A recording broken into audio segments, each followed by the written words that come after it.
السلام علیکم ناظرین۔ ابو محمد عبداللہ بن حمدون کا بیان ہے، ایک دفعہ خلیفہ معتضد باللہ شکار کے لیے گیا۔ سپاہی ابھی پیچھے تھے، میں خلیفہ کے ساتھ تھا کہ اچانک قریبی کھیت کے مالک نے چیخو پکار شروع کر دی۔ خلیفہ نے اسے بلا کر شور مچانے کا سبب دریافت کیا تو اس نے کہا، آپ کے لشکر کے چند سپاہیوں نے میرے کھیت سے کھیرے چرائے ہیں۔ خلیفہ نے سپاہیوں کو حکم دیا کہ مجرموں کو ہمارے سامنے پیش کرو۔ 3 شخصوں کو لایا گیا۔ خلیفہ نے کھیت والے سے پوچھا، کیا یہی وہ لوگ ہیں جنہوں نے تمہارے کھیرے چرائے ہیں؟ اس نے اس بات میں سر ہلا دیا۔ خلیفہ نے حکم دیا کہ انہیں ہتھکڑیاں پہنا کر قید میں ڈال دو۔ دوسرے دن خلیفہ نے 3 مجرموں کو بلایا اور حکم دیا کہ انہیں کھیرے کے کھیت میں لے جا کر قتل کر دو۔ لوگوں کو اس حکم سے بڑی کوفت ہوئی کہ صرف چند کھیروں کی خاطر 3 جانوں کے قتل کروایا جا رہا ہے، لیکن حکم شاہی کے سامنے کسی کو کچھ بولنے کی ہمت نہ ہوئی اور 3 مجرموں کو قتل کر دیا گیا۔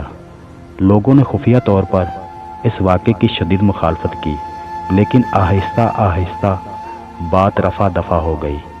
کافی عرصے کے بعد ایک رات میں خلیفہ معتضد باللہ کے پاس بیٹھا ہوا تھا کہ اس نے مجھ سے کہا، اگر لوگ ہمارے متعلق کوئی بری بات کہتے ہیں تو بتاؤ تاکہ ہم اپنی برائی کا ازالہ کریں۔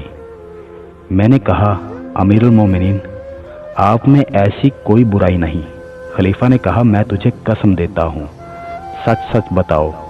میں نے کہا، کیا آپ مجھے امان دیتے ہیں؟ کہا، ہاں، تمہیں امان ہے۔ مجھ میں کیا برائی ہے؟ میں نے کہا، عالجہ، آپ خون بہانے میں بہت جلدی کرتے ہیں، یہ بہت بری بات ہے۔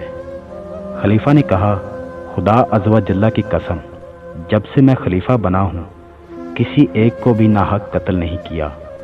یہ سن کر میں خاموش ہو گیا تو خلیفہ نے کہا، اور بتاؤ۔ میں نے کہا، لوگ کہتے ہیں کہ آپ نے اپنے خادم خاص احمد بن ابو طیب کو قتل کروا دیا، حالانکہ اس کی کوئی خیانت ظاہر نہ ہوئی تھی۔ خلیفہ نے کہا، اس نے مجھے کفر و الحاد کی دعوت دی تھی۔ اب تم بتاؤ، کیا میں نے اسے قتل کروا کر برا کام کیا ہے؟ میں نے اسے اس کے باطل کی سزا دی تھی۔ اس کے علاوہ کوئی اور برائی ہے تو بتاؤ جو مجھ سے سرزد ہوئی ہو۔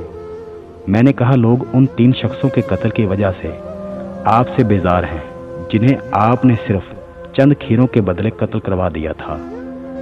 خلیفہ نے کہا، اللہ عز و جل کی قسم، قتل ہونے والے تینوں شخص وہ نہیں تھے جنہوں نے کھیرے چرائے تھے، بلکہ قتل ہونے والے تو خطرناک ڈاکو تھے۔ انہوں نے فلاں جگہ چوری کی تھی، فلاں جگہ ڈاکہ ڈالا تھا۔ وہ تو بدترین مجرم تھے۔ یہ علیحدہ بات ہے کہ انہیں کھیت میں قتل کیا گیا۔ بات دراصل یہ ہے کہ جب کھیت کے مالک نے ان کی شکایت کی اور 3 سپاہیوں کو پکڑوا دیا تو میں نے انہیں قید میں ڈلوا دیا اور دوسرے دن 3 ڈاکوؤں کو کھیت میں لے جا کر قتل کروا دیا اور ان کے چہروں کو ڈھانپنے کا حکم دیا تاکہ لوگ انہیں پہچان نہ سکیں، اور تمام فوج یہ جان لے کہ جب کھیرے چوری کرنے کے جرم میں قتل کر دیا جاتا ہے تو بڑے جرموں کی کتنی دردناک سزا ملے گی۔ میں نے ظلم زیادتی روکنے کے لیے یہ طریقہ اپنایا تھا۔ باقی وہ تینوں جنہوں نے کھیرے چرائے تھے وہ ابھی تک قید میں موجود ہیں۔ یہ کہہ کر خلیفہ نے ان تینوں کو بلوایا۔ قید میں رہنے کی وجہ سے ان کی حالت تبدیل ہو چکی تھی۔ خلیفہ نے ان سے کہا، بتاؤ تمہیں قید میں کیوں ڈالا گیا؟ کہا، ہمیں چند کھیروں کی چوری کے جرم میں قید کر دیا گیا تھا۔